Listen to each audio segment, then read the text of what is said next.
أعوذ بالله من الشيطان اللعين الرجيم. بسم الله الرحمن الرحيم. الحمد لله رب العالمين وبه نستعين وهو المعين والصلاة والسلام على سيد الأنبياء والمرسلين سيدنا ونبينا وشفيع ذنوبنا وطبيب قلوبنا وبالقاسم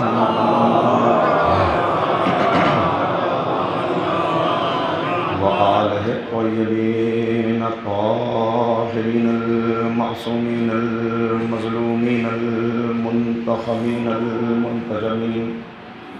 أما بعد فقد قال الله تبارك وتعالى في كتابه المجيد وفرقانه الرشيد وقوله الحق.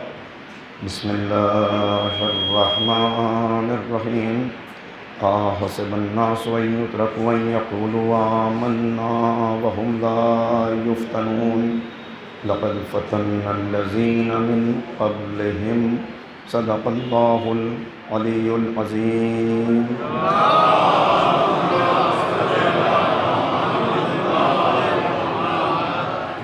اگر مناسب سمجھیں تو تھوڑا سا زحمت فرما لیجیے آپ حضرات، ذرا سا آگے آ جائیے، بعد میں آنے والوں کو جگہ مل جائے گی. ایک مرتبہ اور صلوات پڑھیے گا.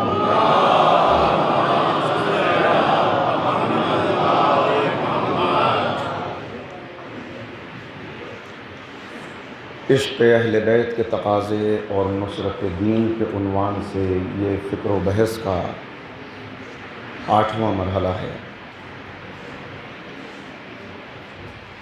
میں نے آپ کی خدمت میں جو باتیں عرض کی اس میں کل گفتگو کچھ اس رخ پہ چلی گئی کہ ارادتاً نہیں بلکہ منبر کبھی کبھی جو انسان سوچ کے نہ آئے وہ پڑھوا دیتا ہے.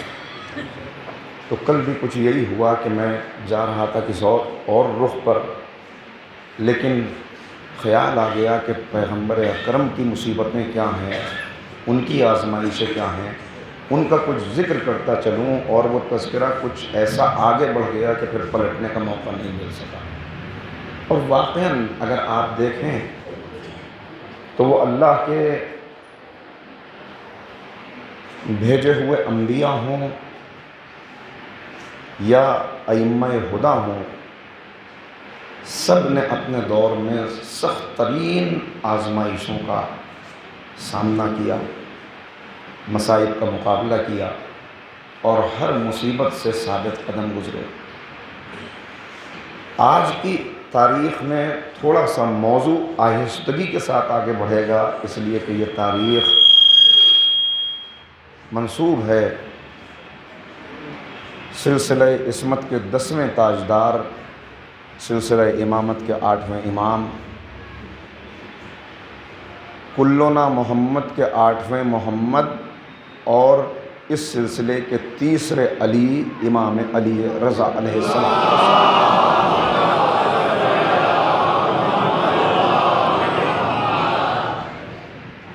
چونکہ ہماری مجلسوں میں ایسے مواقع کم آتے ہیں کہ جب صرف مولا کائنات اور امام حسین کے علاوہ کسی معصوم کی پوری سیرت پر گفتگو ہو. لہٰذا ان موقعوں کو بالکل نظر انداز نہیں کرنا چاہیے، جو میں بھی نہیں کروں گا انشاءاللہ. دن کی مجلس میں بہت سی باتیں آپ کی خدمت میں عرض کی، اور بہت سے چہرے ایسے ہیں جو دن کی مجلس میں بھی موجود تھے، کچھ چہرے نئے بھی ہیں. بات وہاں سے آگے بڑھے گی، دن والی بات کو دہرانا تو نہیں ہے، لیکن 2-3 منٹ جنہوں نے دن کی مجلس سنی ہے وہ ذرا سا برداشت کر لیں تسلسل کے لیے، تاکہ بات ایک تسلسل سے آگے بڑھ جائے. پہلے تو میں آپ کی خدمت میں یہ عرض کر دوں کہ یہ سلسلہ عصمت و طہارت وہ ہے کہ ابن خلدون نے اپنے مقدمے میں یہ لکھا ہے کہ کوئی فضیلت 3 نسلوں سے آگے نہیں بڑھ پاتی۔ عام طور پر کوئی فضیلت کسی خاندان میں ہو تو 3 نسلوں تک باقی رہتی ہے، جاری رہتی ہے، اور اس کے بعد 4تھی نسل میں یہ فضیلت منتقل نہیں ہوتی بلکہ وہ اس فضیلت کو گم کر بیٹھتے ہیں۔ میں دعوت دوں گا کہ اے ابن خلدون، ذرا آ کے اس سلسلہ عصمت و طہارت کو دیکھ لے کہ جہاں 12 نسلوں کے اندر ساری فضیلتیں منتقل ہوتی ہوئی نظر۔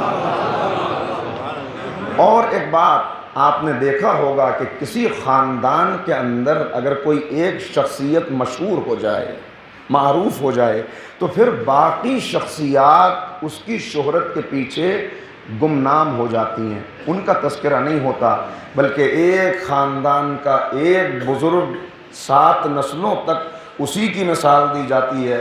ارے صاحب، ہم ان عالم کے خاندان سے تعلق رکھتے ہیں، ہم ان شخصیت کے صاحب فضیلت کے خاندان سے تعلق رکھتے ہیں، مگر اس سلسلہ عصمت و طہارت کو کیا کہنا، ہماری جانیں قربان ہو جائیں کہ جہاں ہر ایک کا اپنا کردار، اپنا حصہ، فضیلتیں ایک جیسی، انداز ایک جیسا، مگر اس کے باوجود ہر ایک کی اپنی ایک انفرادیت ہے۔ محمد مصطفیٰ ہیں، علی مرتضیٰ ہیں، حسن مجتبیٰ ہیں، حسین سید الشہداء ہیں، علی زین العابدین ہیں، محمد باقر ہیں، جعفر صادق ہیں، موسیٰ کاظم ہیں، علی نقی ہیں، محمد تقی ہیں، حسن عسکری ہیں اور قائم مہدی۔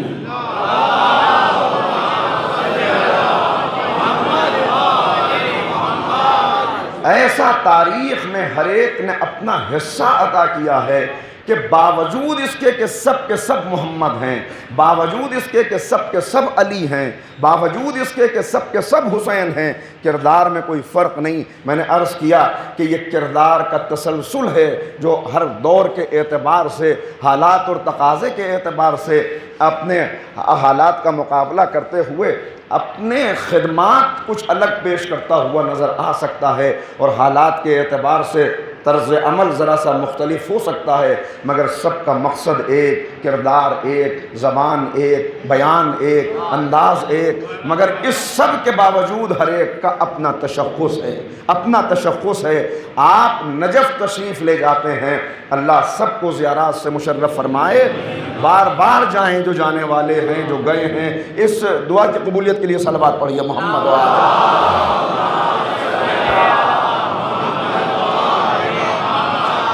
نجف مولائے کائنات کے روضے کی زیارت کے لیے ہم جاتے ہیں۔ جہاں مولائے کائنات کی قبر ہے وہیں جناب آدم بھی ہیں، جناب نوح بھی ہیں، مگر آپ نے کسی کو نہیں سنا ہوگا کہ کوئی کہہ رہا ہو کہ ہم آدم کی قبر کی زیارت کے لیے جا رہے ہیں، ہم حضرت نوح کی قبر کی زیارت کے لیے جا رہے ہیں۔ اس لیے کہ جہاں سورج کی روشنی ہوتی ہے وہاں چراغوں کا تذکرہ نہیں کیا جاتا۔ یہ سب صاحبان فضیلت ہیں، مگر مولا کائنات کی شخصیت ایسی ہے کہ جاتے ہیں، پتہ ہے، مگر ان شخصیت کا ذکر نہیں ہوتا۔ مگر کیا کہنے کہ جس شہر میں بھی قدم رکھ دیا وہ شہر بھی ان ہستیوں کی وجہ سے مقدس ہو گیا۔ مکہ معظمہ ہے، مدینہ منورہ ہے، نجف اشرف ہے، کربلا معلی ہے، کاظمین شریفین ہے، اور مشہد مشہد مقدس ہے، مشہد مشہد مقدس ہے۔ کیا عزم ہے، کیا حوصلہ ہے، کس انداز سے ظلم کا مقابلہ کیا، کفر کا مقابلہ کیا۔ آسان مرحلے نہ تھے، خدا کی قسم میں آپ کی خدمت میں عرض کر چکا اور دہراتا رہتا ہوں اس بات کو کہ ہر فضیلت کو حاصل کرنے کے لیے مصیبت برداشت کرنی پڑتی ہے، مگر کیسی مصیبتیں ہیں جو ان ہستیوں نے برداشت کی۔ آج جو سوالات ہمارے ذہن میں اکثر آتے ہیں، میں تیزی سے اس لیے گزر رہا ہوں کہ وقت محدود ہے، جو گفتگو مجھے کرنی ہے جہاں تک بھی بات پہنچ جائے با تائید ائمہ طاہرین علیہ الصلوۃ والسلام باذن خدا جہاں تک بات پہنچ جائے انشاءاللہ پہنچائے دیتا ہوں۔ تو میں عرض یہ کر رہا ہوں کہ اس پر ذرا توجہ کیجئے گا۔ ہمارے ذہن میں جو سوالات آتے ہیں معصومین کے تعلق سے، اس میں بعض ایسے ہیں کہ جو ہمیشہ سوال پیدا ہوتا ہے کہ ایسا کیوں ہوا، ایسا کیوں ہوا۔ حضرت علی ابن ابی طالب نے تلوار کیوں نہیں اٹھائی؟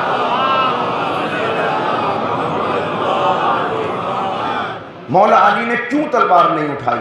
ہر ایک کے ذہن میں یہ سوال آتا ہے، ہر ایک کے ذہن میں یہ سوال آتا ہے، جناب زہرا کی قبر اقدس واضح کیوں نہیں کہ آخر کہاں پر ہے؟ یہ سوال پیدا ہوتا ہے۔ امام حسن نے صلح کیوں کر لی؟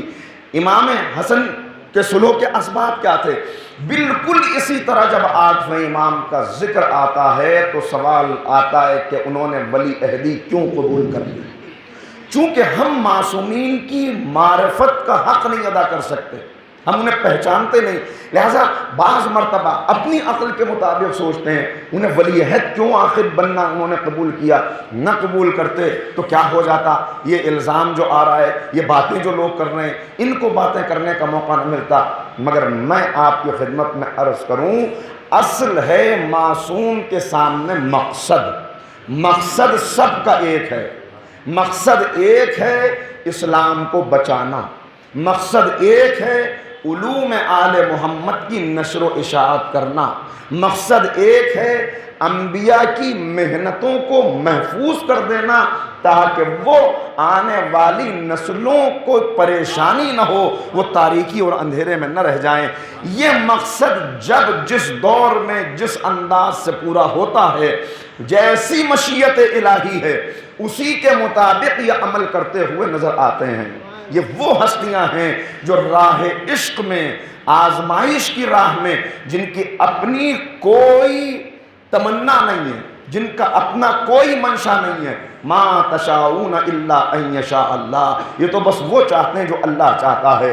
قل ان صلاتی ونسکی ومحیای ومماتی للہ رب العالمین، یہ وہ ہستیاں جن کا ہر عمل صرف اور صرف اللہ کے لیے ہے، اللہ کی رضا مل جائے، اللہ راضی ہو جائے، اللہ کا منصوبہ ہے جس کو پورا کرنے کے لیے، ایک منزل تک پہنچانے کے لیے اللہ کے حکم کے مطابق یہ ائمہ حق ادا کرتے رہے اور آخری سانس تک حق ادا کرتے ہوئے، ساری مصیبتوں کو برداشت کرتے ہوئے وہ کام کر گئے جس کو میں نے صبح آپ کی خدمت میں عرض کیا کہ ایک نے مشال کو ایک منزل تک پہنچایا، وہاں سے دوسرے نے اس مشال ہدایت کو تھام لیا، تیسرے نے اس مشعل ہدایت کو تھام لیا، اور یہ سلسلہ چلتا چلا آ رہا ہے۔ امام علی رضا علیہ السلام، امام کے سامنے جو حالات، امام کے سامنے جو حالات ہیں، امام نے جس انداز سے دین کی حفاظت کی ہے، اور امام کے لیے کتنا مشکل مرحلہ تھا، بس میں نے عرض کیا کہ ہر دور میں معصوم کی بھی آزمائش ہے، امت کی بھی آزمائش ہے۔ معصوم اپنے امتحان سے گزر رہا ہے، امت اپنے امتحان سے گزر رہی ہے۔ یہ ولی عہدی آزمائش تھی امام کی بھی، آزمائش تھی اس دور کے مسلمانوں کی بھی، جیسے غیبت آزمائش ہے حضرت حجت کی بھی اور آزمائش ہے ہم سب کی بھی، ہم سب آزمائش سے گزر رہے ہیں۔ اسی طرح آخر کیوں امام نے ولی عہدی قبول کی؟ امام نے ولی عہدی قبول کی تو کیا مامون کا یہ ارادہ تھا؟ اس لیے امام کو ولی عہد بنایا تھا کہ وہ چاہتا تھا کہ حکومت امام کو دے دے؟ دیکھیے، اگر حکومت امام کو دینے کا ارادہ ہوتا تو پھر تاریخ میں ایک سیرت پہلے سے موجود تھی۔ یزید کے بیٹے کو احساس تھا کہ حکومت ہمارا حق نہیں ہے تو ٹھوکر مار کے الگ ہو گیا۔ اگر حکومت دینا چاہتا تھا تو ٹھوکر مار کے الگ ہو جاتا، ولی عہد کیوں بنا رہا تھا؟ ولی عہد بنانے سے کیا مطلب ہے؟ ولی عہد یعنی میرے بعد آپ، پہلے میں، میرے بعد آپ۔ مگر ایک تاثر دینے کی کوشش کی گئی اور مسلسل تاریخ میں یہ بتایا جاتا رہا، جس میں اپنے بھی بہت سے فریب میں مبتلا ہو گئے اور آج تک اسی فریب نظر میں مبتلا ہیں کہ مامون ایک نیک انسان تھا، ایک متقی تھا، وہ چاہتا تھا کہ امام کو ان کا حق دے دے، لہٰذا اس نے اسی لیے امام کو اپنا ولی عہد بنایا۔ کیا سبب کیا؟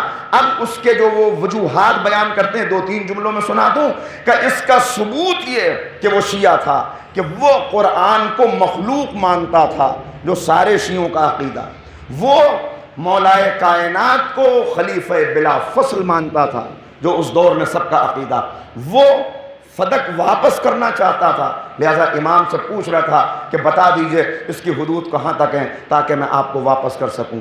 یہ ساری باتیں پیش کر کے یہ تاثر دینے کی کوشش کی جاتی ہے کہ اصل مسئلہ تھا امام کو منتقل کرنا ان کے حقوق، لہٰذا یہ ساری باتیں چل رہی تھیں، اسی لیے یہ سارا تھا، اور وہ واقعاً مخلص تھا، واقعاً ایسا ہی تھا۔ عزیزو، بس میں اتنا عرض کروں گا، آپ متوجہ ہیں اور یقیناً متوجہ، ایک مرتبہ اور صلوات پڑھیے گا محمد والے۔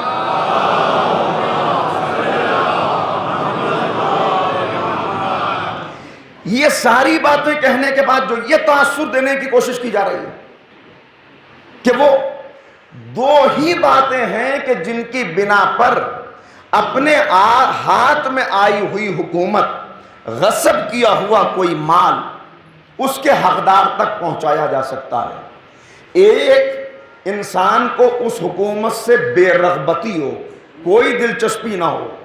دوسرے، تقوی اتنا زیادہ ہو کہ اس تقوی کی بنیاد پر یہ داغ، یہ دھبا اپنے دامن پہ برداشت نہ کر سکتا ہو کہ کسی دوسرے کا مال میں ہڑپ کیے بیٹھا ہوں۔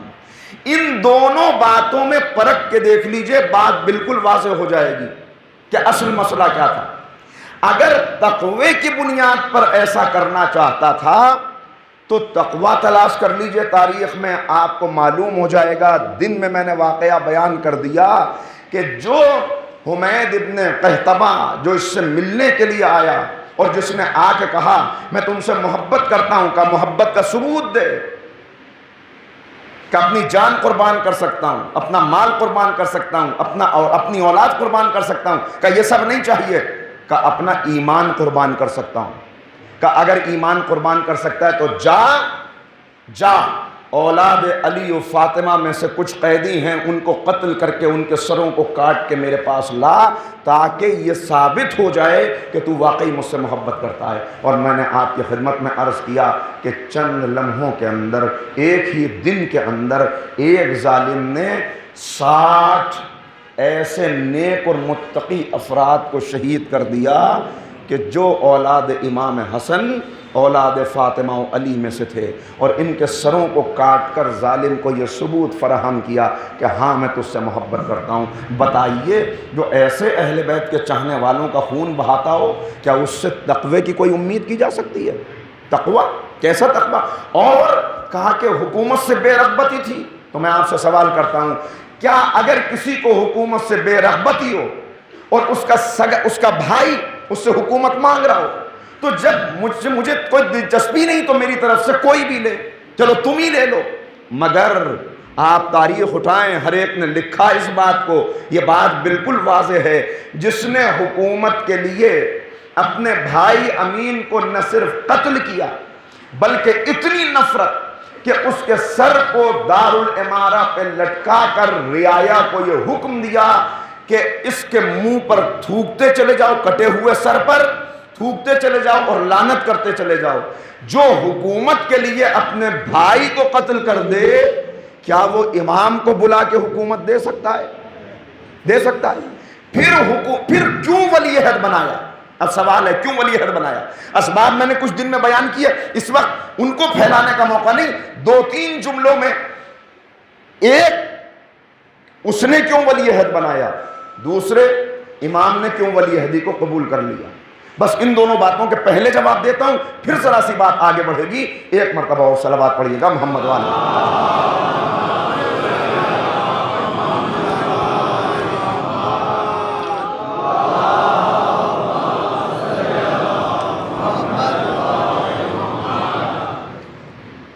اس نے ولی عہد کیوں بنایا؟ کیوں امام کو ولی عہد بنایا؟ اس لیے کہ اپنی حکومت کو بچانے کا اس وقت اس کے پاس کوئی راستہ نہیں تھا۔ دن میں جو باتیں عرض کی، 2-3 جملے اس میں سے دہراتا ہوں۔ کیوں راستہ نہیں تھا؟ اس نے اپنے بھائی کو قتل کیا، امین کو، جو ماں اور باپ دونوں کی طرف سے نجیب الطرفین عرب تھا۔ باپ ہارون، ماں زبیدہ، دونوں طرف سے عرب۔ ہارون نے اپنی زندگی میں حکومت کو تقسیم کر دیا تھا، یہ آدھی حکومت تمہاری آدھی تمہاری، لیکن اس کے باوجود مامون اور امین دونوں کو یہ برداشت نہ تھا کہ حکومت آدھی آدھی کی جائے، لہذا دونوں ایک دوسرے کے خلاف تلوار کھینچے ہوئے تھے۔ اس تلوار کھینچنے کا نتیجہ یہ کہ پہلے یہ چاہتے تھے کہ باپ کو قتل کر دیں، باپ کو قتل کر دیں۔ ہارون نے کیسے کیسے مظالم کیے ہیں، کیا مظالم ہیں ہارون کے، بس اتنا سمجھ لیجئے 2 جملوں میں، کیا کروں بہت ہی وقت محدود ہو جاتا ہے، اتنا سمجھ لیجئے کہ ہر دن اس وقت تک دسترخوان پہ لقمہ نہیں توڑتا تھا جب تک کسی علی والے کو اتنا قریب لا کے شہید نہ کیا جائے کہ اس کے خون کا فوارہ اس کے لباس پہ آئے۔ 7ویں امام کی خدمت میں لوگ آئے، مولا اس طرح تو چاہنے والے ختم کر دیے جائیں گے، اور چونکہ یہ خود عباسی ہے، 132 ہجری تک تقریباً بنی امیہ کی حکومت تھی، چنانچہ بنی امیہ کے مظالم یہاں تک ہیں، لیکن 6 امام کو کس نے شہید کیا؟ 6 امام کے دور سے کچھ پہلے حکومت آئی بنی عباس کی، منصور جس نے 6 امام کو شہید کیا، ہارون جس نے 7ویں امام کو شہید کیا، اور نہ صرف شہید کیا بلکہ میرے امام کی زندگی کے 14 سال قید خانے میں گزر گئے۔ کیسا قید خانہ کہ جہاں اگر کھڑے ہونا چاہیں تو چھت اتنی نیچی ہے کہ کھڑے نہیں ہو سکتے، اور اگر لیٹنا چاہیں تو دیواریں اتنی سمٹی ہوئی ہیں کہ پیر پھیلا کے لیٹ نہیں سکتے۔ ایسے قید خانے میں امام نے 14 سال گزار دیے، کس لیے؟ صرف اس لیے کہ آنے والی نسلوں کو ایمان سے محرومی کا سامنا نہ کرنا پڑے۔ اگر آج ہم ایمان کو بہت سستے داموں پر بیچ دیں، اپنے نفس کا اپنے ضمیر کا سودا کر لیں، تو یاد رکھیے گا 7ویں امام ضرور سوال کریں گے میں نے کس کے لیے قید برداشت کی تھی۔ کتنی مظلومیت 7ویں امام کی ہے، جس کے 19 بیٹے ہوں، 18 بیٹیاں ہوں، 37 اولادیں ہیں 7ویں امام کے، 19 بیٹے 18 بیٹیاں، مگر 19 بیٹوں کے ہوتے ہوئے جس کا جنازہ مزدوروں نے اٹھایا ہو، بغداد کے پل پہ جس کے جنازے کو اس لیے رکھ دیا گیا ہو کہ رات کے اندھیرے میں اس پل پر آمد و رفت جاری رہتی ہے، سواریاں آتی رہتی ہیں، خاموشی سے جنازہ رکھوا دیا بغداد کے پل پر کہ رات کے اندھیرے میں سوار آئیں، آ کے گزر جائیں، لاشا پامال ہو جائے، اور صبح ہم کہتے ہیں ہمیں تو خبر ہی نہیں تھی کہ بغداد کے پل پہ لاشا رکھا ہوا ہے، جنازہ رکھا ہوا ہے۔ وہ تو اس وقت معلوم ہوا کہ جب لوگوں نے شہر میں داخل ہونے کی کوشش کی، ادھر کی سواریاں ادھر رکی ہوئی ہیں، ادھر کے گھوڑے ادھر رکے ہوئے ہیں، بڑی کوشش کر رہے ہیں مگر گھوڑے قدم نہیں بڑھاتے۔ آخر کیا ہو گیا؟ اب جو لوگوں نے اتر کے دیکھا تو شہادت کے بعد بھی ہتکڑیاں، زنجیریں، یہ ہے ہارون کا ظلم۔ اور اس کے بعد میں کیا کروں، پلٹ گیا میں پیچھے، مگر واپس آنے کے لیے پلٹا ہوں، یہ قدم پیچھے ہٹایا تاکہ 2 قدم آگے بڑھ سکوں۔ کیسا ظلم، ایسا ظلم کہ اب 7ویں امام کی خدمت میں جب لوگ آئے، مولا بتائیے ہم کیا کریں، اس طرح تو سب ختم ہو جائیں گے، سادات کا نام و نشان مٹ جائے گا۔ سلام کیجیے گا 7ویں امام کو، آج آپ یہاں اہل بیت کا نام لے رہے ہیں، بر صغیر میں شیعت ہے، ایران میں شیعت ہے، تو یہ سب صدقہ ہے 7ویں اور 8ویں امام کا۔ اس وقت 7ویں امام نے جب امام کے پاس لوگ آئے، مولا کیا کریں، خاص طور پر اولاد رسول کو چن چن کے قتل کیا جا رہا ہے، صرف اولاد رسول کو نہیں بلکہ چاہنے والوں کو، صرف چاہنے والوں کو نہیں بلکہ جس کے دل میں تھوڑا سا احترام بھی ہے اس کو بھی میں زندہ نہیں دیکھنا چاہتا۔ یہ ہے ہارون، یہ ہے ہارون۔ کیسے؟ ابھی عرض کرتا ہوں۔ آئے لوگ، مولا سادات، اور سادات پہچان لیے جاتے تھے اپنے جسم سے آنے والی خوشبو کی وجہ سے، جو انہیں ان کی جدہ ماجدہ حضرت فاطمہ زہرا سلام اللہ علیہا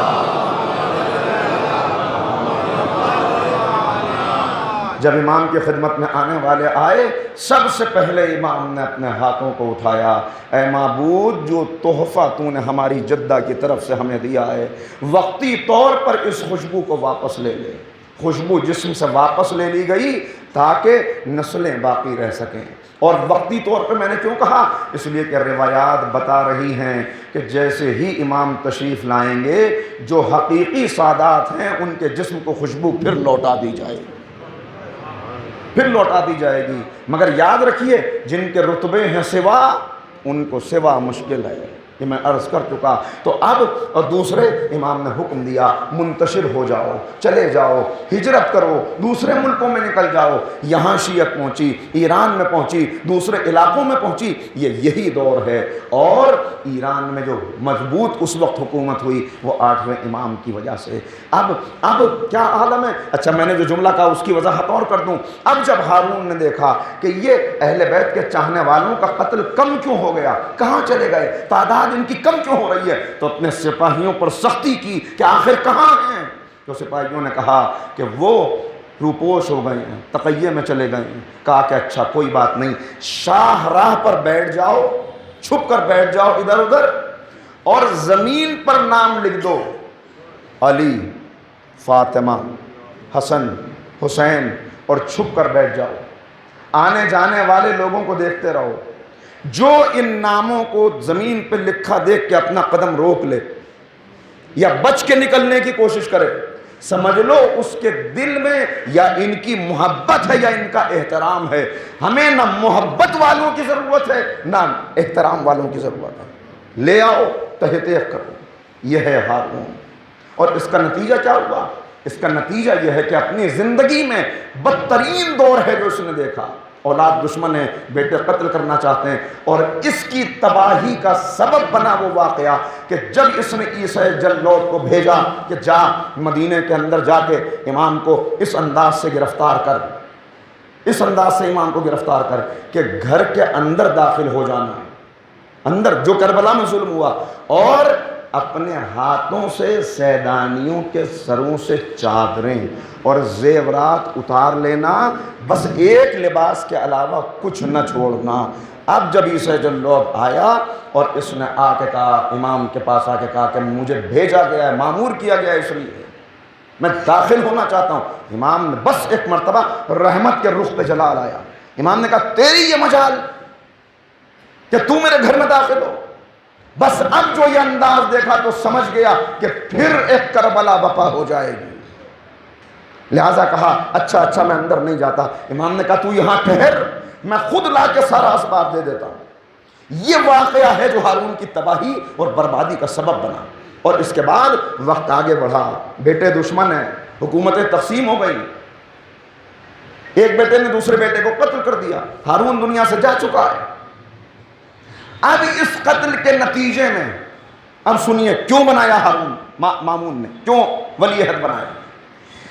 نمبر 1، یہ جو مظالم مسلسل ہوتے آ رہے تھے ان کی وجہ سے علویوں کا ایک گروہ، علویوں کی ایک جماعت پہلے سے موجود تھی جو مسلسل مخالفت کر رہی تھی، اور جو اس موقع کی تلاش میں تھی کہ ذرا ان کی حکومت کمزور ہو تو ان پہ حملہ کر کے ان کو کیفر کردار تک پہنچایا جائے۔ نمبر 2، چونکہ امین کو قتل کیا تھا، اپنے بھائی کو جو خالص عرب تھا، لہذا ساری عرب دنیا اس کی مخالف ہو گئی تھی کہ ایک ایرانی عورت کا بیٹا زبیدہ جو خاندانی خاتون ہے شاہی خاندان کی، اس کے بیٹے کو مار کر تخت قبضے میں کر بیٹھا، لہذا ہم اس کو قبول نہیں کریں گے۔ ادھر عرب دنیا خلاف، ادھر علوی خلاف۔ تیسری طرف اس نے جو حکومت حاصل کی، جو شکست دی اپنے بھائی کو، وہ دی تھی ایرانیوں کی مدد سے۔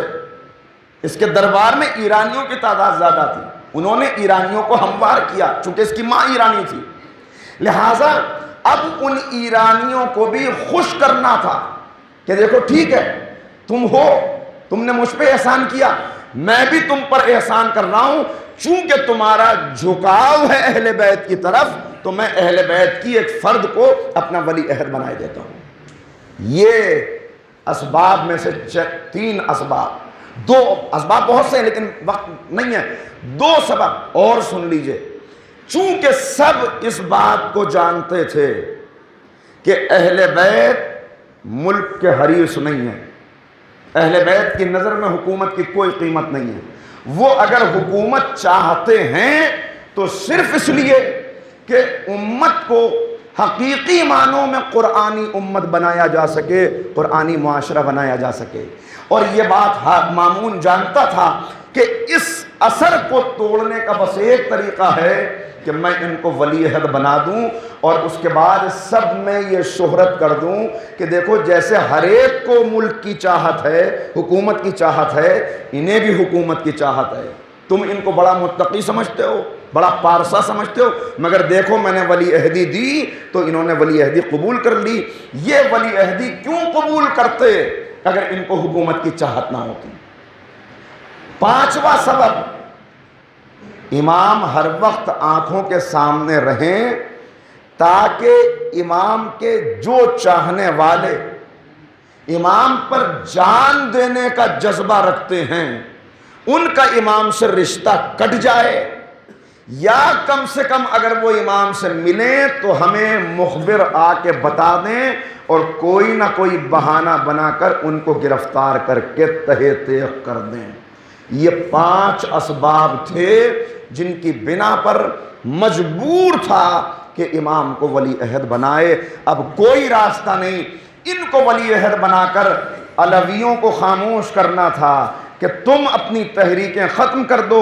دیکھو اب میں نے اولاد علی میں سے ایک عظیم شخصیت کو اپنا ولی عہد بنا دیا۔ بنی عباس کو دھمکی دینی تھی کہ اپنی سازشوں سے باز آ جاؤ اور میں بھائی کا قاتل ہوں مگر مجھ کو حاکم تسلیم کر لو، ورنہ جس حکومت کو حاصل کرنے کے لیے تم نے بنی امیہ سے اتنا ٹکرائے ہو، اتنا لوہا لیا ہے، وہ حکومت میں اولاد علی کو دے دوں گا۔ یہ دھمکی تھی ان کے لیے، ان کے لیے دھمکی۔ یہ تھے اسباب، اس کی بنا پر امام کو بلایا۔ کیا امام نے یوں ہی ولی عہد قبول کر لی؟ نہیں، امام ہرگز نہیں چاہتے تھے کہ ولی عہد قبول کریں، مگر امام کے سامنے 2 راستے تھے۔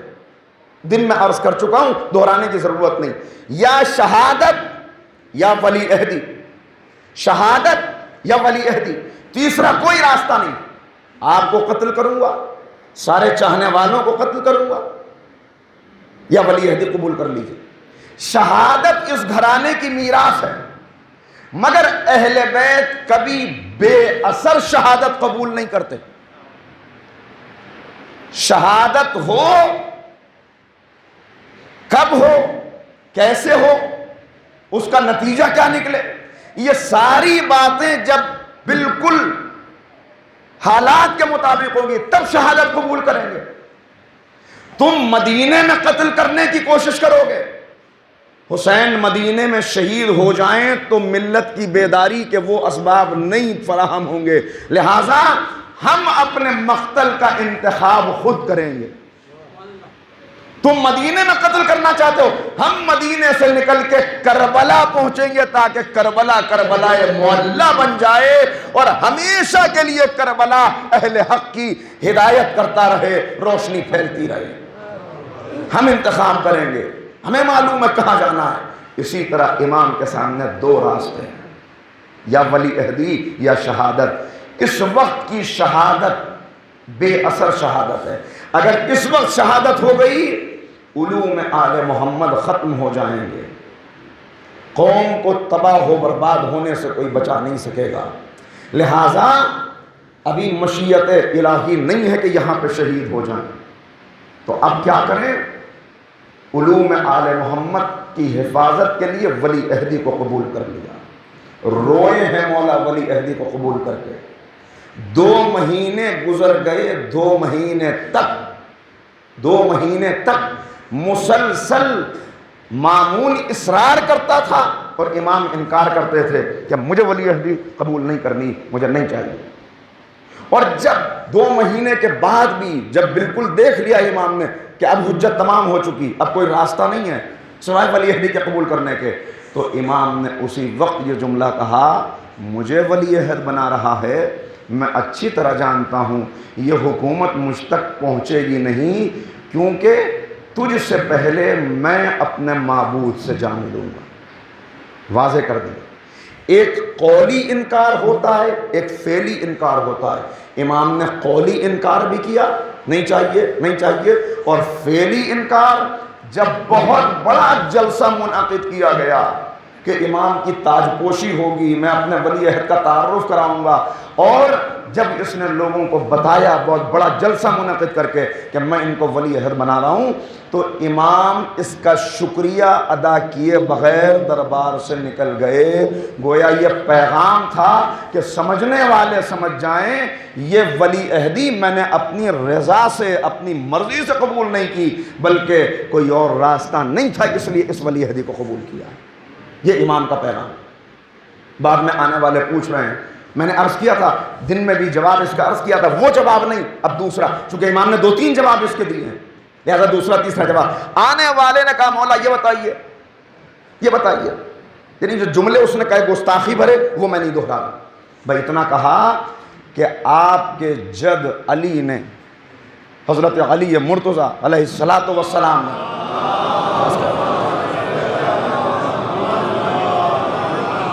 انہوں نے حاکم شام سے دوستی نہیں کی، تو آپ نے اس سے دوستی کیوں کر لی؟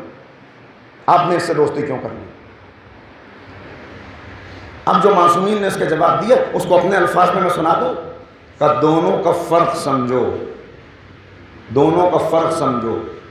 وہاں اس سے دوستی کرنے سے وہ طاقتور ہو جاتا، اور یہاں ولی عہد نہ بننے سے یہ طاقتور ہو جاتا، یا الفاظ بدل کے عرض کروں، وہاں اس سے دوستی کرنے سے اسلام مٹ جاتا، یا ولی عہدی قبول نہ کرنے سے اسلام مٹ جاتا۔ اصل مقصد ہے اسلام کا بچانا۔ صلوات پڑھیں محمد و آل محمد۔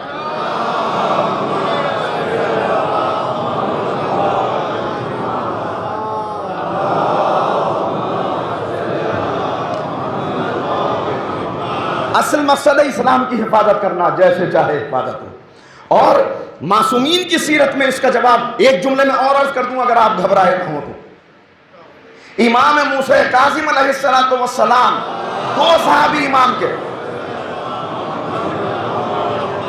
دیکھیں کتنا واضح جواب ہے، 2 صحابی امام کے ہیں، ایک علی ابن یقطین، ایک ابراہیم جمال۔ ابراہیم جمال جو اونٹ پالتے ہیں، اونٹ کرائے پر دیتے ہیں، ٹرانسپورٹر ہیں، ہارون کو اپنے اونٹ کرائے پر دیے، امام نے بلا لیا۔ ایک علی ابن یقطین، ایک ابراہیم جمال۔ ابراہیم کو بلا کے کہا تم نے اپنے اونٹ ایک ظالم کو کرائے پر دیے، کیا تمہاری یہ تمنا نہیں ہوگی کہ وہ ساتھ خیریت کے واپس آ جائے تاکہ تمہارا کرایہ مل جائے، تمہارے اونٹ سلامتی سے پہنچ جائیں؟ کہا مولا یہ تمنا تو ہوگی۔ کہا ظالم کی زندگی کی تمنا کرنا بھی گناہ ہے، ہمارے چاہنے والے ہو، بس مولا۔ واپس آئے، سارے اونٹوں کو اسی وقت بیچ دیا، کاروبار ختم۔ یہ ہے ایک عاشق،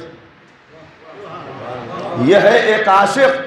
اگر آج کسی سے کہہ دیا جائے یہ جاب جو تم کر رہے ہو کہیں یہ تمہارے ایمان کے لیے خطرہ نہ پیدا ہو جائے، تو 10 بہانے اس کے سامنے موجود ہوں گے کہ بھئی کیا کروں، کیا کروں گا، کیا کروں گا۔ ادھر امام نے کہا، ادھر گئے، سارے اونٹوں کو فروخت کیا، امام کی خدمت میں آ کے کہا مولا میں نے وہ ذریعہ ہی ختم کر دیا کہ جو دشمن کی مدد کا سبب بن رہا تھا۔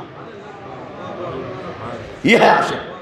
دوسری طرف یعنی عاشق وہ نہیں جو اپنے جذبات میں بہہ جائے، میں ایسا کیسے کر لوں۔ دوسری طرف علی ابن یقطین آگے پوچھ رہے ہیں مولا بہت بڑا مسئلہ ہو گیا، بہت بڑی آزمائش ہے میری۔ کا کیا ہوا؟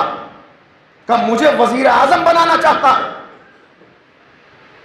ایک طرف کہا کہ ظالم کی اتنی مدد بھی نہ کرو کہ اپنے اونٹ اس کو دو، دوسری طرف کہا یہ عہدہ قبول کر لو۔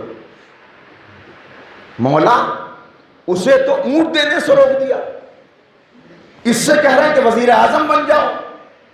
عجب نہیں، امام جواب دیں یہ فرق تم کو بتانا چاہتا ہوں، اس کا وزیر اعظم بننا ہمارے چاہنے والوں کو فائدہ پہنچائے گا، اسلام کو مضبوط کرے گا، لہٰذا یہ وزیر اعظم بن کے اسلام کی خدمت کرے۔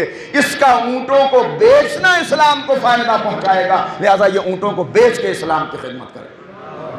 اصل ہے مقصد نہیں، بدل کے بعد ایک جملہ اور کر دو، جہاں سلو کر کے اسلام بچے گا امام حسن سلو کر لیں گے، جہاں تلوار کھینچ کے اسلام بچے گا حسین میدان کربلا میں آ جائیں گے۔ بس بالکل اسی طرح مولائے کائنات اگر، تو امام نے جواب دیا یہ ہے۔ اب امام کے سامنے کیا مقاصد ہیں؟ کیا مقاصد ہیں امام کے سامنے؟ سب سے پہلا مقصد، پورے میڈیا کی طاقت لگی ہوئی ہے اسلام کو مٹانے پر، اور دن میں جو بات کہی تھی وہ پھر دہراتا ہوں وہ جملہ، انسان کے لیے پھنکار مارتا ہوا اژدہا اتنا خطرناک نہیں ہوتا جتنا آستین کا سانپ خطرناک ہوتا ہے، اس لیے کہ اس سے بچنا آسان نہیں۔ یہاں اسلام کے ماننے والے اسلام کے علمبردار بن کر، اسلام کے ہمدرد بن کر، اسلام کے خیر خواہ بن کر اسلام کو مٹانے کی کوشش کر رہے ہیں۔ میڈیا ان کے پاس ہے، طاقت ان کے پاس ہے۔ اب امام کو ایک موقع مل رہا ہے کہ اگر ولی عہد بن جائیں تو سب سے بڑا میڈیا امام کے ہاتھ میں آ جائے، لہذا اس میڈیا کے ذریعے سے اس باطل میڈیا کا سامنا کیا جا سکتا ہے۔ یہ ہے پہلا سبب، چاہنے والوں کے بہتے ہوئے خون کو روکنا۔ یہ ہے دوسرا سبب کیوں امام نے قبول کی۔ تیسرا سبب، یہ مامون، اس کا جو وزیر ہے عیسیٰ ابن سہل، یہ اصل میں مجوسی تھا، کلمہ پڑھ کے مسلمان ہوا، وزیر بن گیا اس کا۔ حکومت بظاہر تو مامون چلا رہا تھا، لیکن اصل میں مامون صرف ربر اسٹیمپ تھا، حکومت چلا رہا تھا اس کا یہ وزیر جو مجوسی تھا، مسلمان ہوا اسلام سے متاثر ہو کر نہیں، اسلام کو مٹانے کے لیے۔ بڑی گہری سازش تھی، بہت گہری سازش، کیا معاہدے تھے، کیا باتیں تھیں، یہ سب موقع نہیں ہے عرض کرنے کا، بڑی گہری سازش۔ لہٰذا امام نے، جانتے ہیں امام یہ مجوسی ہے، آیا ہے مٹانے کے لیے، کلمہ پڑھا ہے ظاہری، اثر و رسوخ اتنا بڑھ گیا کہ وزیر اعظم بنا، بظاہر وزیر اعظم ہے، لیکن ایک حکم بھی مامون اپنی طرف سے نہیں دے سکتا جب تک اس سے مشورہ نہ کر لے۔ ولی عہد بنانے کا مشورہ اسی کا مشورہ تھا، اس لیے کہ یہ کچھ اور دیکھ رہا تھا۔ بس امام جانتے تھے کہ یہی وہ موقع ہے کہ اس کے فتنے کو، اس کی سازش کو ناکام کیا جا سکے، لہٰذا ان اسباب کے پیش نظر امام نے ولی عہدی کو قبول کر لیا۔ اور ان سب کے بعد ایک اور اہم سبب یہ تھا کہ میں نے عرض کیا، یہ ان کی خاص بات یہ تھی کہ یہ پبلک ڈیلنگ میں، پبلک ریلیشن میں بہت آگے تھے ہارون اور مامون، لہٰذا بہترین سڑکیں بنائیں، بہترین عمارتیں بنائیں، بہترین مسجدیں بنائیں، بہترین لائبریریز بنائیں، بہترین ٹرانسلیشن لائبریری قائم کی بیت الحکمت کے نام سے، ہاؤس آف وزڈم، جس کے اندر ترجمے ہو رہے تھے۔ کس چیز کے ترجمے ہو رہے تھے؟ یہ لائبریری بظاہر اسلام کی خدمت کے لیے تھی، مگر اصل میں اسلام کو مٹانے کے لیے تھی، اس لیے کہ بہت سا لٹریچر تھا جسے ضائع کیا جا رہا تھا دوسرے ملکوں کے اندر۔ یونان کے اندر کچھ لٹریچر تھا جس کو بیکار قرار دے کر وہاں کے لوگوں نے کہا اس کو جلا دیا جائے، یہ کسی کام کا نہیں۔ کسی نے کہا جلانے کی ضرورت نہیں ہے، ہمارے پاس بھیج دو، وہ سارا لٹریچر وہاں سے ٹرانسپورٹ کا خرچہ ہم دیں گے، وہ سب آیا اور بیت الحکمہ میں اس کا ترجمہ چل رہا تھا۔ مسلسل یونان کا لٹریچر، روم کا فلسفہ، مختلف قسم کی چیزیں یہ سب یہاں پر ہو رہی تھی۔ امام جانتے تھے کہ یہ بہت بڑا فتنہ ہے، ایک چیز تقریر میں ہو، تقریر ختم ہو جاتی ہے، الفاظ ہوا میں بکھر جاتے ہیں، لیکن اگر کوئی چیز تحریر میں آ جائے، لہٰذا امام نے جو شرط رکھی کہ ایک بات تو یہ سن لے، تیرے حکومت کے امور میں دخل اندازی نہیں کروں گا، جیسے چاہے حکومت چلا، جسے چاہے معزول کر، جس کو چاہے تقرر کر. اور اس لائبریری کے اندر جو کچھ بھی ترجمہ ہوگا وہ میری تائید کے بغیر آگے نہیں بڑھے گا. یہ شرط رکھی، میری تائید کے بغیر آگے نہیں بڑھے گا. ان شرائط کے ساتھ امام نے ولی عہدی کو قبول کیا. آسان مرحلہ نہیں تھا، اور واقعاً اگر آپ دیکھیں ان حالات کو اور ان واقعات کو، تو آج اگر دین باقی رہ گیا تو یہ صرف امام کی اسی ولی عہدی کو قبول کرنے کے بعد اسلام کی جو آپ نے خدمت کی ہے، یہ اسی کا نتیجہ ہے کہ آج اسلام باقی رہ گیا. غلاموں کو خرید کے آزاد کیا. مٹتی ہوئی تعلیمات محمد و آل محمد کو زندہ کرنے کے لیے امام نے تواضع اور انکساری کا وہ سبق پڑھایا جسے یہ بھول چکے تھے. سارے پردے قیمتی اتروا کے غلاموں کے لباس سلوا دیے. ہر ایک سے کہا یہ کیا تم کو ہو گیا؟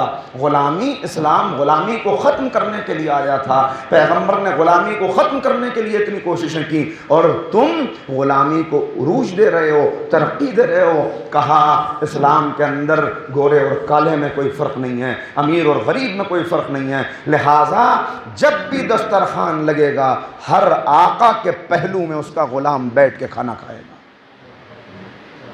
ہر آقا کے پہلو میں اس کا غلام بیٹھے گا. امام کا حکم ولی عہد بنایا ہے. ظاہراً مخالفت بھی ظاہری طور پہ نہیں کر سکتے. چنانچہ واقعات بتاتے ہیں کہ جیسے ہی امام نے ولی عہدی کا جشن منایا جا چکا اور امام وہاں سے نکلے، وہاں سے چلے، اور اس کے بعد دوبارہ دربار میں آئے. بنی ہاشم کا رنگ تھا گرین، ہرا، اور بنی عباس کا رنگ تھا سیاہ، کالا. ساری چیزیں کالی تھیں دربار کے اندر. مگر جیسے ہی امام کو ولی عہد بنایا، اگلے دن امام نے دربار میں قدم رکھا تو ساری چیزیں کالی ہٹا کر ہری چیزیں وہاں پہ رکھ دی گئی تھیں. گویا عملی طور پہ بھی امام نے پیغام دے دیا، ہم دنیا کے رنگ میں رنگنے والے نہیں، دنیا کو اپنے رنگ میں رنگنے کے لیے آئے ہیں. اور اس کے بعد اب کہا گیا کہ آپ باقاعدہ ولی عہد ہیں، لہذا سکہ ڈھالا جائے گا جس پر آپ کا نام لکھا ہوا ہو. چنانچہ سکے ڈھالے گئے جس پہ امام کا نام لکھا ہوا تھا. امام کے نام کا سکہ جب سامنے آیا، ایک حدیث پیغمبر تھی کہ جس میں یہ کہا گیا تھا اگر تم کبھی بڑے سفر پر جاؤ، مشکل سفر ہو، خطرات سے گھرا ہوا سفر ہو، تو ہم اہل بیت میں سے، ہم 14 ہستیوں میں سے کسی کا بھی نام لکھ کے اپنی جیب میں رکھ لینا. وہ سفر حفاظت سے گزر جائے گا. مگر جہاں نام علی لینے پہ گردنیں کاٹی جاتی ہوں، آوارہ وطن کیا جاتا ہو، جہاں راوی اگر امام سے کوئی حدیث بھی نقل کرنا چاہتا ہو تو علی نام نہیں لے سکتا. ابو زینب، ابو الحسن، ابو المساکین، ان ناموں کا، ان القاب کا اور کنیتوں کا سہارا لینا پڑتا ہے. وہاں نام کا جیب میں رکھنا یہ شیعوں کے لیے کیسے ممکن تھا؟ اب جب امام کے نام کا سکہ ڈھلا تو اب لوگوں کے لیے آسان ہو گیا. جب بھی سفر پہ چلے اس سکے کو ایک کپڑے میں باندھ کے بازو پہ باندھ لیا، اور اس طرح امام ضامن کا سلسلہ چل پڑا. اس طرح امام صلوات پڑھتے محمد و آل محمد.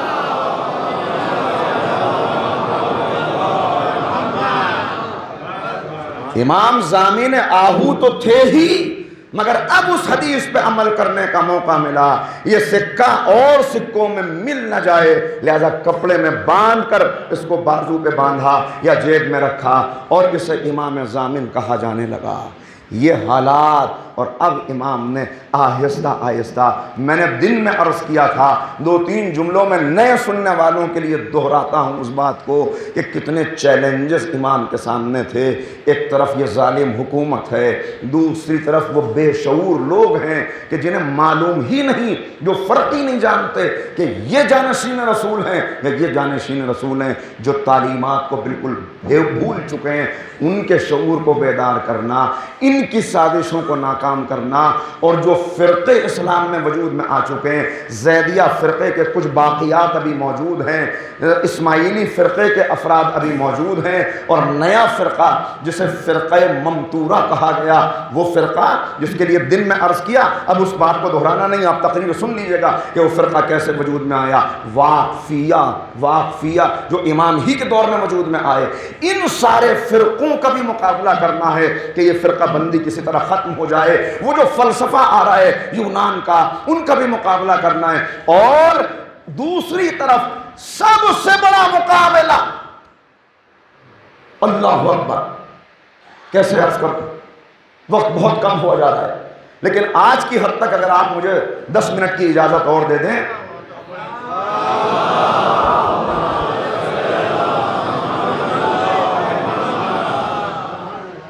اس لیے کہ یہ مواقع کم آ پاتے ہیں، تو یہ باتیں اب ایک گفتگو چل رہی تو ایک مرحلے تک پہنچ جائے تاکہ بچے اس کو دوبارہ سن کے امام کی سیرت اور کہ کچھ باتیں تو ذہن میں رہ جائیں۔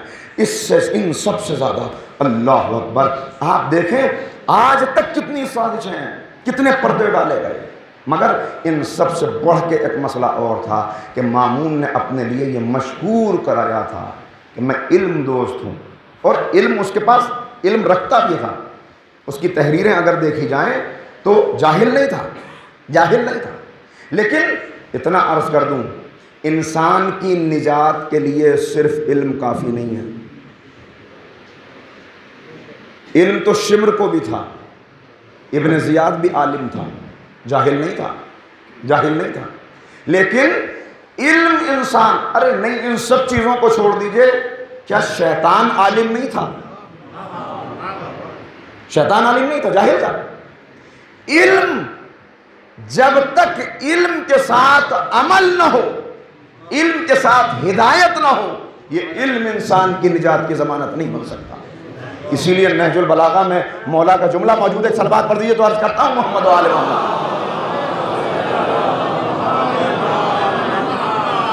علم کی تعریف کرتے ہوئے پورا خطبہ ہے جو جناب کمیل سے ارشاد فرمایا، اے کمیل، صاحبان علم یہ، صاحبان مال یہ، ادھر جانا ادھر نہ جانا، یہ کرنا وہ کرنا، پوری باتیں امام نے بتائیں۔ اس میں ایک جگہ ارشاد فرماتے ہیں کہ شیطان کو 1000 عابدوں کے مرنے سے اتنی خوشی نہیں ہوتی جتنی ایک عالم کے مرنے سے ہوتی ہے۔ ایک عالم با عمل مر جائے تو شیطان کو اتنی خوشی ہوتی ہے جتنی 1000 عابدوں کے مرنے سے نہیں ہوتی۔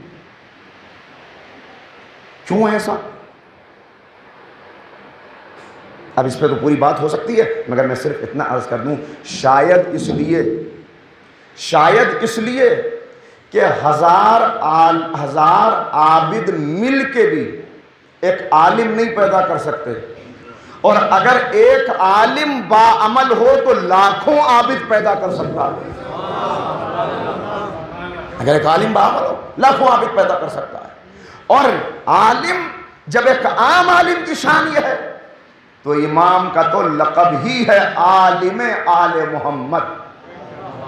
چھٹے امام کا بھی یہی لقب اور 8ویں امام کا بھی عالم آل محمد، مجدد دین، صابر، فاضل، شاہ خراسان، مرتضی، یہ القاب ہے امام کے، اور ہر لقب اس کے لیے پھر ایک تقریر نہیں تو کم سے کم 10 منٹ تو چاہیے اس کی وضاحت کے لیے، مگر بس اتنا سمجھ لیں عالم آل محمد نے کس انداز میں تو لکھا، علماء نے لکھا، علامہ جلال الدین سیوطی نے لکھا ہے کہ 40 فرقے اس کے دور تک بن چکے تھے، مامون کے دور تک، جن کے علماء اس کے دربار میں موجود تھے، اور علم دوست ہے، عیسائی، یہودی، مجوسی، سارے علماء چلے آ رہے ہیں اپنے اپنے اعتراضات لے کر، ان سب کو لا کے اپنے دربار میں جمع کر لیے، موجود ہیں سب، اور اب جب وہ واقعہ ہوا جس کو میں عرض کر چکا صبح کی تقریر میں،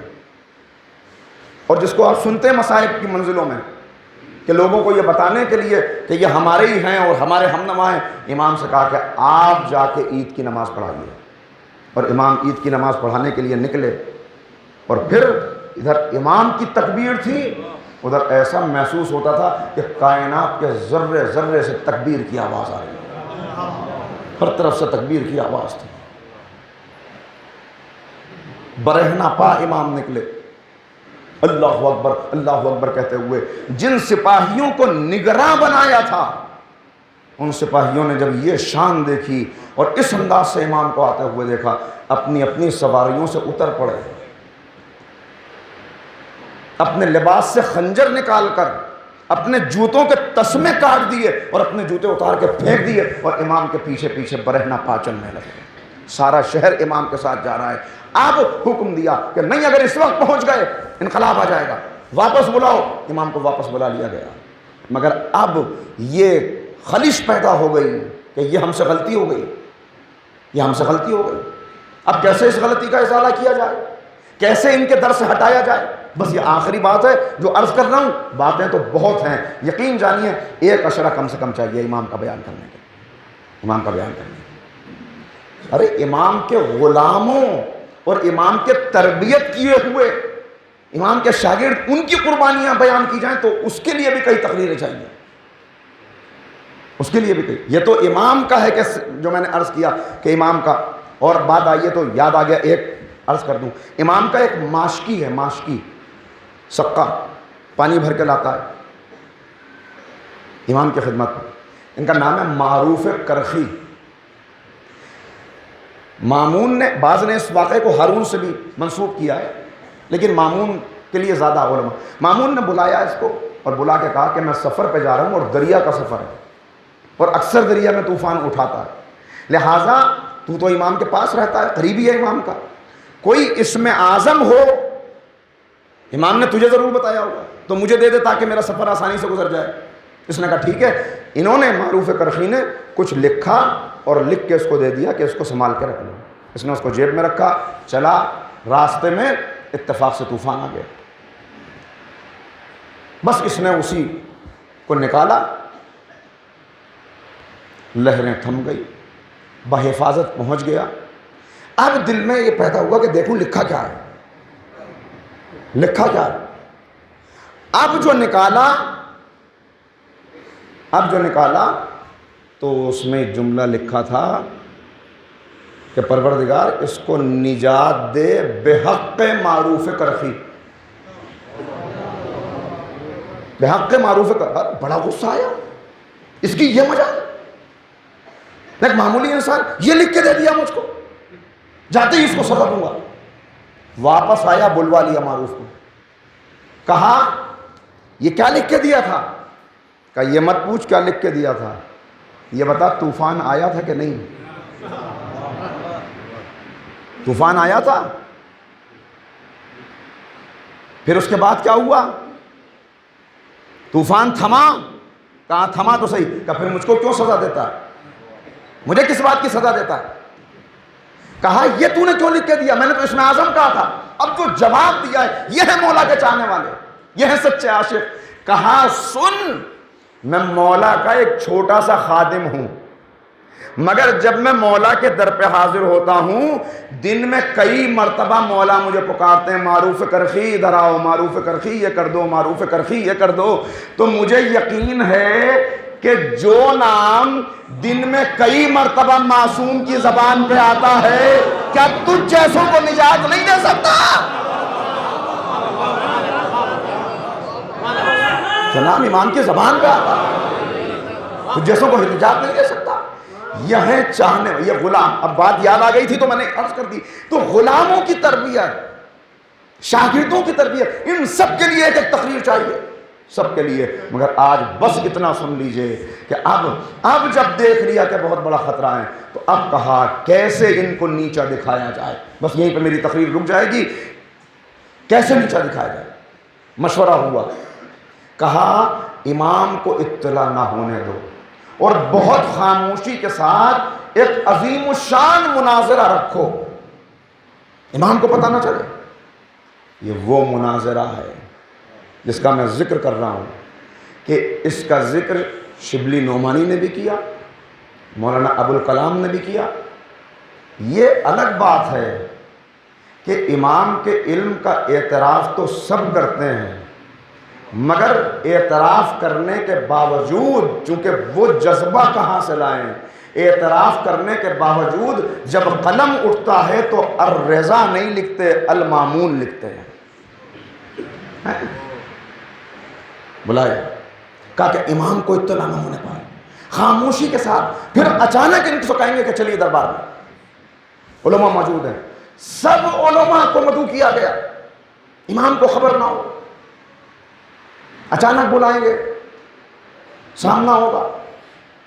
بس یہ وہ موقع تھا، انتظام اس کا ہو گیا۔ اس وقت یاسر نام ہے اس شخص کا جو حاکم کا پیغام لے کے امام تک گیا، اور نوفلی نام ہے اس راوی کا جو اس وقت امام کے پاس بیٹھا ہوا تھا، امام کا ایک چاہنے والا نوفلی۔ وہ روایت کرتا ہے کہ جب یاسر آیا تو آ کے کہا آپ کو دربار میں طلب کیا گیا، آپ کو دربار میں بلایا۔ امام نے کہا اچھا میں آتا ہوں۔ جب وہ واپس چلا گیا، امام نے دیکھا کہ نوفلی بے چین ہے، پہلو بدل رہے ہیں۔ مسکرا کے کہا کہ کیا ہوا؟ کہا مولا میرا اندازہ یہ ہے کہ ایک بہت بڑا مناظرہ رکھا گیا ہے، آپ کو اس کی خبر نہیں دی گئی اور اچانک آپ کو بلایا جا رہا ہے۔ امام کی مسکراہٹ کچھ گہری ہوئی، کہا نوفلی اپنے امام پہ اعتبار نہیں ہے؟ کہا مولا ایسا نہیں ہے، آپ پہ اعتبار ہے، لیکن وہ بڑا مکار ہے، یہودی علماء کو بلایا ہوگا، نصرانی موجود ہوں گے، مجوسی موجود ہوں گے، غیر مسلم موجود ہوں گے، مجھے آپ کے علم پر، مگر مولا مسئلہ یہ ہے آپ قرآن سے دلیل دیں گے، وہ کہیں گے پہلے ثابت کرو کہ قرآن اللہ کا کلام ہے۔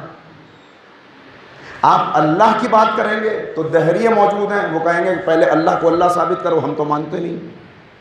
آپ رسول کی حدیث سنائیں گے، وہ کہیں گے پہلے رسول کی رسالت ثابت کرو، ہم رسول کو رسول مانتے ہی کہاں ہیں۔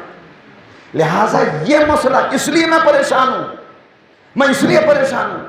امام نے کہا پریشان نہ ہو، ہم ان کو انہی کی کتابوں سے جواب دیں گے، ہم ان کو۔ دیکھیے حج پر جو حضرات تشریف لے گئے ہیں وہ جانتے ہیں کہ رمی جمرات کے موقع پر شیطان کو کنکری مارنے کے لیے جو کنکریاں اٹھائی جاتی ہیں، ان کے لیے بہت تاکید ہے کہ مزدلفہ کے میدان سے اٹھائی جائیں۔ مزدلفہ سے اٹھانے کا کیوں حکم دیا گیا ہے؟ مزدلفہ سے کہیں سے بھی لے لو کنکری۔ اب علماء نے اس کا جواب یہ دیا کہ مزدلفہ سے اس لیے حکم دیا گیا کہ یہ کفار جب اپنے بت بناتے تھے تو مزدلفہ کی مٹی اس کے لیے زیادہ موزوں تھی، یہاں سے مٹی لے جاتے تھے اور ان کے بت بناتے تھے۔ لہذا قدرت نے بھی جواب دیا جس مٹی کے تم نے بت بنائے اسی مٹی کی کنکری سے ان بتوں کو پٹوائیں گے۔ یہ علماء کا جواب ہے، اسی مٹی سے، لہذا وہیں سے کنکری اٹھاؤ۔ امام نے بھی کہا پریشان نہ ہو، ہم ان کو ان کی جواب کتابوں سے ہی جواب دیں گے۔ یعنی امام نے بتا دیا کہ اصول مناظرہ یہ ہے کہ ان کو انہی کی کتابوں سے جواب دو۔ خدا کا شکر ہے کہ ہم آج تک امام کی اسی سنت پہ قائم ہیں۔ صلوات پڑھ دیجئے محمد و آل۔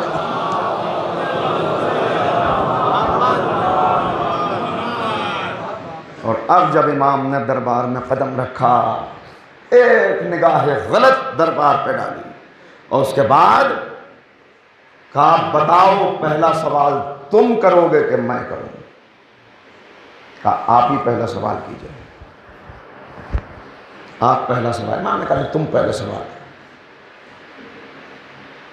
راسل جالوت یہودیوں کا عالم، جاسلیق اعظم عیسائیوں کا عالم، مجوسیوں کے علماء، دوسرے فرقوں کے علماء سب موجود ہیں۔ بس ایک مرتبہ جاسلیق اعظم آگے بڑھا اور اس نے کہا کہ یہ بتائیے آپ عیسیٰ کو مانتے ہیں؟ آپ حضرت عیسیٰ کو مانتے ہیں؟